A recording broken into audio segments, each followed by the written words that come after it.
एक गीतिया के सुन लीजा को है कैसे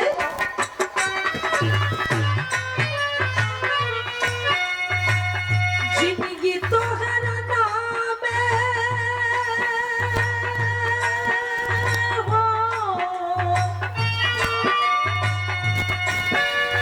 हो ला ला ला ला ला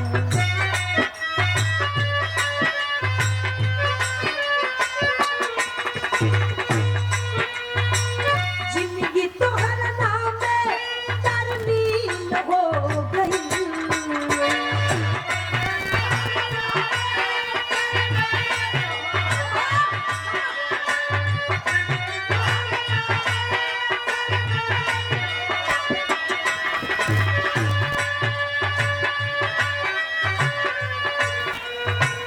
जिंदगी तोहरा नाम तरनीम हो गई तेरा जातो के देखला नबी हो गई तेरा सैया के देखला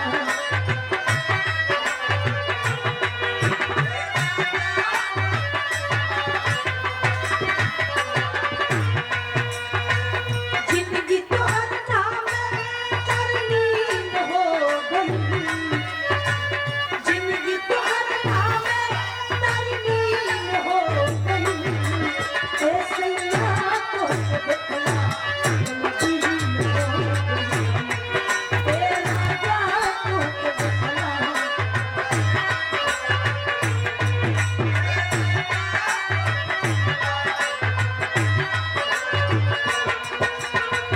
बोले ना एक और बात कहे निकल कौन कही सही से निकल जा तो कोई ना कहे कैसे तो हम हाथ सतावता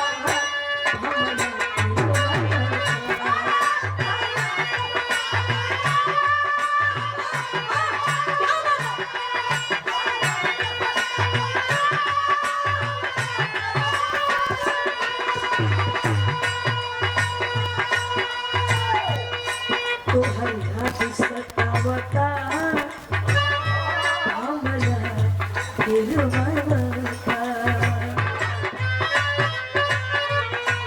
तो हम हाथ सतावता हमरा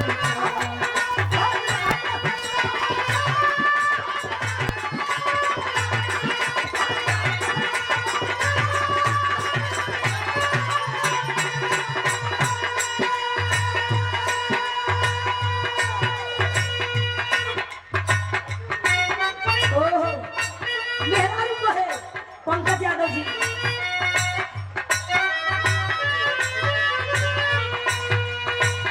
तन पर के गहना हो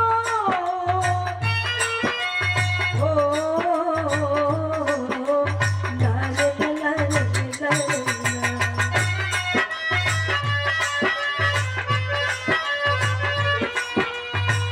तन पर के गहना सब कीन हो गई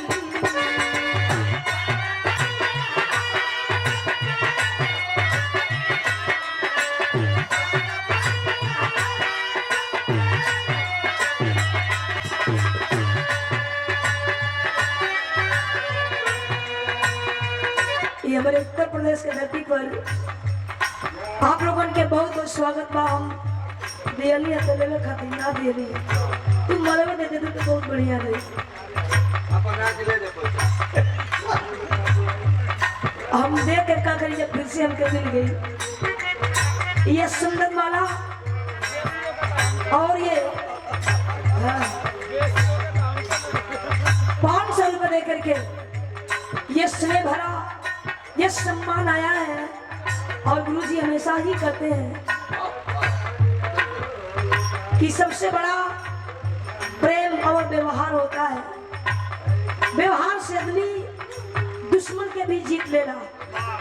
वो एकदम तलवार लेके खड़ा बाकी तो के काट दे, लेकिन प्रेम ऐसा हथियार है कि प्रेम के आगे वो दुश्मन के भी मजबूर हो जाए के पड़ी। ये 500 रुपये दे करके ये स्नेह भरा प्यार आशीर्वाद माता रानी का हमेशा बनल रहे। बिरहा की बहुत अच्छी गायिका, कोई जवाब नहीं है, और सुरीली गायिका, कोई जोड़ नहीं है। हम देखी ना, गाना सुनी ना, लेकिन रील ना देखी ना। हम रील ना देखी ना, गाना सुनी ना। तो गाना बहुत हमके प्यारा लग रहा है, रील ना हम देखी ना, एक बुरा मत नहीं। ये सम्मान आया है हमारी छोटी बहन रवीना रविरंजन जी, बहुत अच्छा लगा। पूरे पार्टी को बहुत बहुत धन्यवाद, नमस्ते प्रणाम,